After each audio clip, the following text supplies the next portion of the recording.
Hello and welcome to a discussion of CAT 2021 Slot 2 paper. In today's video, we are going to discuss one of the four passages that were given in the exam. So the passage that I've selected today for discussion has in its backdrop the dual nature of power and truth and how they're correlated, how they change depending on what we are trying to achieve. So before we start discussing the questions, let's understand the passage in slightly more detail. So the first paragraph starts with author assessing a general truth that many people believe the truth conveys power. Hence, sticking with the truth is the best strategy for gaining power. So this is a general understanding that truth conveys power, so we should be truthful. But then here the tone changes, and then the author says that unfortunately this is just a comforting myth, right? So that means this is author's opinion, and author doesn't agree. And then why he doesn't agree, that is being discussed in the rest of the paragraph. So in fact, truth and power have a far more complicated relationship because in human society, power means two very different things. So general understanding is the truth conveys power. So what is the easiest way to get power? Stick to truth. But the author says that it is not so. Why? Because there are two different meanings of power. On the one hand, power means having the ability to manipulate objective realities. What is meant by objective realities? Those things which exist actually and which are not dependent on our perception of those things, right? So they have their own identity or existence independent to our mind or our perception, right? So they exist objectively. So there is no human perception required to establish the existence of these things. So like animals exist even when we perceive them or we do not perceive them. So animals exist, and to manipulate the existence of animals we hunt. This is manipulating the objective realities of things. So when there are rivers that exist, we manipulate that reality by constructing bridges to cure diseases. So diseases exist and we manipulate that reality by finding a cure for those diseases.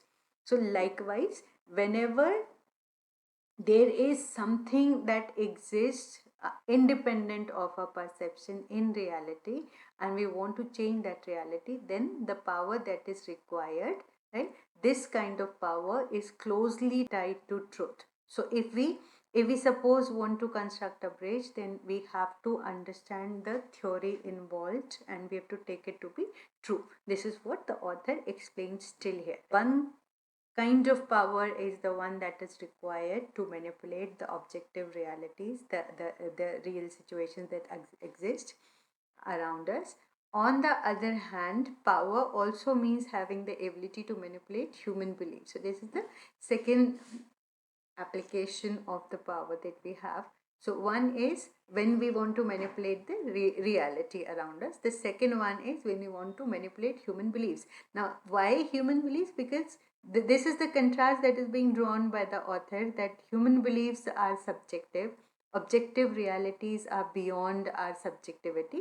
So when there is some subjectivity that is involved, when there are human beliefs, their perceptions being involved, then the power that is required is different from the power that the first kind of power, right? So building atom bombs requires not just a good understanding of physics but also coordinated labor of millions of humans, and this cooperation can be achieved, right, when we have a different kind of ability to manipulate human beliefs, different kind of power to manipulate human beliefs, right? And this power is independent of truth. This power is not always very closely related to truth. So when you have to attain cooperation of lots of people at the same time, that means in large numbers, in very large numbers, then fiction works better than truth. This is the point that the author wants to establish here, that fictional stories about God, race, economics, these are the stories that tend to have more people believing in them, and that's why they have the ability to get that kind of cooperation from huge number of people. So this is your first paragraph of the passage. Now, how is it related to the second paragraph? The second paragraph says, when it comes to uniting people around a common story, fiction usually enjoys three inherent advantages. These stories may not be true. This is the point that he developed in the first paragraph. Now he continues it with in the second paragraph and says that these are the advantages that fiction has over truth.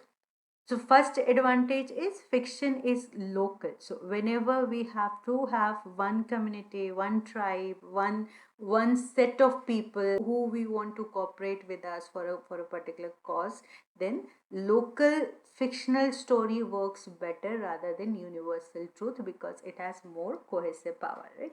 The second huge advantage of fiction over truth has to do with the handicap principle, which says that reliable signals must be costly to the signaler, otherwise, they can easily be faked by cheaters. What does this sentence mean? The stakes that are involved in believing a particular story must be very, very high. So, when I'm being told a true story, then it is very easy for me to believe the story. It's not a good signal of my loyalty. But if somebody is telling me a false story and I'm willing to believe that false story, then that is a true signal of my loyalty because the stakes are very high because it's a fictional story. So that is the second advantage. It's a better signal of somebody's loyalty and somebody's adherence towards you. The third one is if political loyalty is signaled by believing, so this is the example for the previous point. The third and most important, the truth is often painful and disturbing, right? So it's not something which will come easy. So when you want to establish truth of a particular matter, or probably you want to convey that truth unalloyed, unmitigated, then it is disturbing. It can vex certain people. So, if you stick to unalloyed reality, few people will follow you. You will lose followers because it is painful. It's very hard to digest. And so this is the example of how elections can be lost if people try to be totally, absolutely true. So, an uncompromising adherence to the truth is an admirable spiritual practice, but it will not work in politics, right? It's not a winning political strategy. So even if we need to pay some price for deactivating our rational faculties, the advantages of increased social cohesion. So what we achieve when we dilute the truth that we otherwise would want to convey, right? What we achieve is social cohesion because there is always a dilemma, there is always a choice. Should unalloyed, unmitigated truth be delivered to somebody and risk losing their support, or should we state the truth in a euphemistic manner and we can assure that there is social harmony, right? So this is the last point. This is what scholars have always understood, and they have always had the choice to make, right? So this is the passage given for the questions. Now let's understand what the questions say and how we can arrive at the correct answer. Now, so the first question says, the author implies that, like scholars, successful leaders. So though it's not directly given in the passage, and that's why the question says, the author implies that, right? So author is hinting at this particular option indirectly, and we have to find from the passage that portion that implies this particular fact. So author simply mentions scholars. So who are the able scholars? Able scholars are the one who can strike a balance between unity, harmony, social harmony, and truth. So since the entire passage is talking about politics, that's why we can extend that analogy. So if successful scholars know that, then successful leaders should also know that. Successful leaders should also know what? How to strike balance between truth and social harmony. So let's see first option. Use myths to attain the first type of power, right? So use myths to attain the first type of power. First type of power is the one that is used to manipulate objective reality. So it has to be, it cannot be myths, it has to be absolute truth. So this is the situation where people would stick to truth, right? So this is not factually correct according to the passage. So A option is eliminated. Second one, today know how to create social cohesion better than in the past. There is no comparison being made between successful leaders in the present and successful leaders in the past. So this is irrelevant option. Need to leverage both types of power to remain in office. So the successful leaders do not have to leverage the first kind of power, right? The successful leader has to leverage the second kind of power, that is how to manipulate human beliefs. That is the second kind of power, which is subjective. So that's why this is also factually incorrect from the passage. Now the last option that is left is know how to balance truth and social unity. This is exactly what we've been talking about, though the context is how good scholars know how to balance this, but then by extension it can be applied to successful leaders as well. So this will be your answer for question number 1. So let's see what question number 2 asks us to do. So question number 2 says, regarding which one of the following quotes could we argue that author overemphasizes the importance of fiction? So what we need to find from the option is any option which seems to be overemphasizing the importance of fiction. If we find any exaggeration in the application of fiction to gain power, right, that option is more likely to be our answer. Let's check. A option says, on the one hand, power means having the ability to manipulate objective realities, to hunt animals, to construct. So this is a very factual statement. This is mentioned in the passage, and this is simply saying what power means when it comes to objective realities, then what power means, right? So that is this is not something that we would use to argue that the author is overemphasizing the importance of fiction, because fiction is not even introduced in this option yet. So this will be eliminated.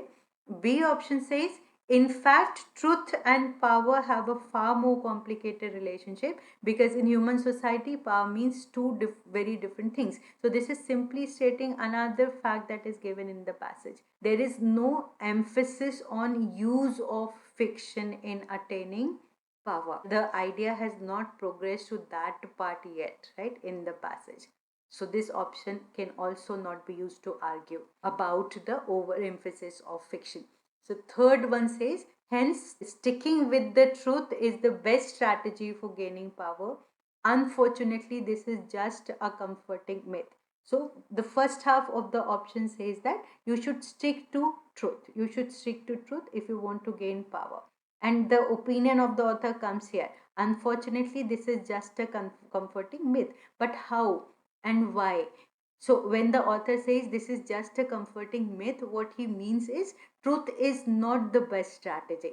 And that's why in the later part of the passage, he kind of explains that fiction works better. But we cannot say that it is overemphasis.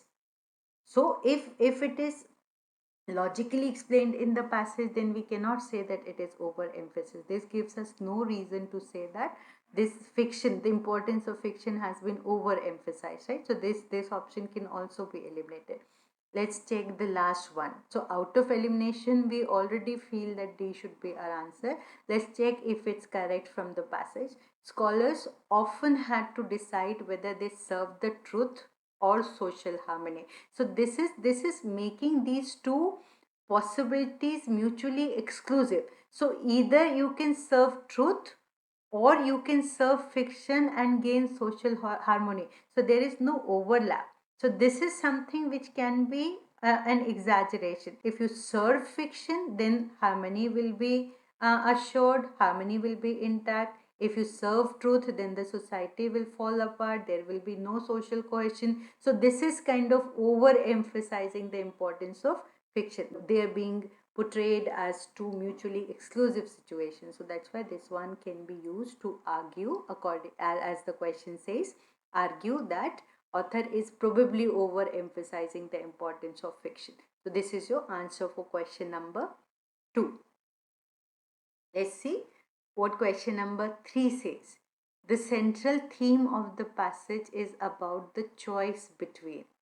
So we had already discussed the central theme of the passage. The central theme of the passage is the duality between power and truth, and the application in different situations. So let's check the options. Stories that unite people and those that distinguish groups from each other, right? So there is no choice between stories of one kind and stories of another kind, right? So this option means to say that there are certain stories that unite people and there are certain other stories that distinguish groups from each other, whereas the passage says that truth and stories are two different ways of exerting power, right? And truth has the risk of disintegrating the society, whereas stories, that is fiction, has the power to unite people, right? So this is a wrong comparison that is made. This choice is not given in the passage. Now let's see B1. Attaining social cohesion and propagating objective truth. So this is the choice that definitely the scholars had, and by extension this is the choice that the contemporary leaders will have. So let's keep it aside. This sounds to be correct. Let's check option number C. Truth and power. There is no choice between truth and power, right? So truth also gives you power, but a different kind of power. Fiction gives you a different kind of power. So there is no choice between truth and power. So this option can be eliminated.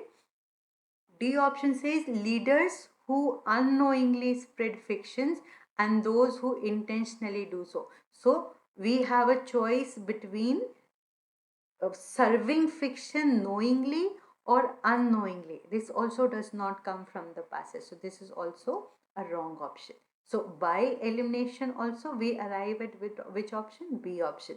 Attaining social cohesion and propagating objective truth. This is your answer for question number 3. The last question from the passage says the author would support none of the following statements about political power except.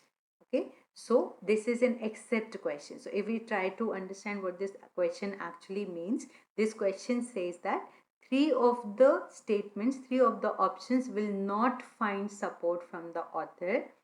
The one that finds the support from the author will be your answer. Okay, so let's see A.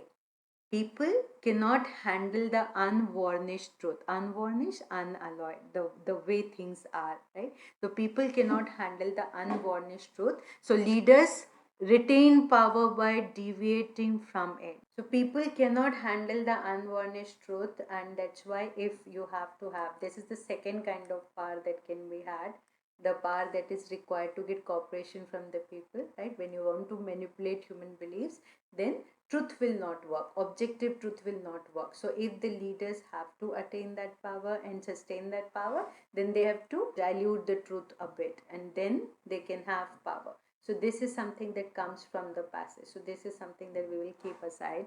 B option is, while unalloyed truth is not recommended, leaders should stay as close as possible to it. So this is something that is contradicting the main idea of the passage itself. The passage says political strategy doesn't work on truth, right? So spiritually, if you want to have spiritual goals fulfilled, then probably unalloyed truth is the best bet. But when you have to win elections, unalloyed truth doesn't win you elections, and that's why it will be a bad political strategy. So leaders should stay as close as possible to it. This is something that the author is not likely to agree with. So this is also eliminated. Let's see C1. There are definite advantages to promoting fiction. This part is correct from the passage, but there needs to be some limit to a pervasive belief in myths, right? So why this, the what limit, why there has to be limit? This is not something that comes from the passage doesn't mention this at all. Passage only talks about what are the advantages of promoting fiction, and the advantages are definitely your capability or your power to manipulate human beliefs and gain their cooperation. So this is also factually incorrect. So this option can be eliminated. Let's see the last option, that is the D option. So manipulating people's beliefs is politically advantageous, but a leader who propagates only myths is likely to lose power. Right? So this is like manipulating people's beliefs is politically advantageous, and to manipulate those beliefs you have to propagate fiction, you have to propagate myths. But whether the person will lose power by that, this is something that contradicts the passage. Okay, so this option is also eliminated. We'd already seen that A option sounds correct from the passage. Out of elimination also we are left with only A option. So A is our answer choice for this question. This passage was not very difficult to solve. If you have clarity in understanding the passage, then the questions can be solved. When I explained the questions to you, then I did not scroll back to the passage. So most of the questions can be solved if we remember what is the main idea of the passage, or maybe a general summary of the passage. So such passages are easier and less time consuming in the exam. Thank you so much.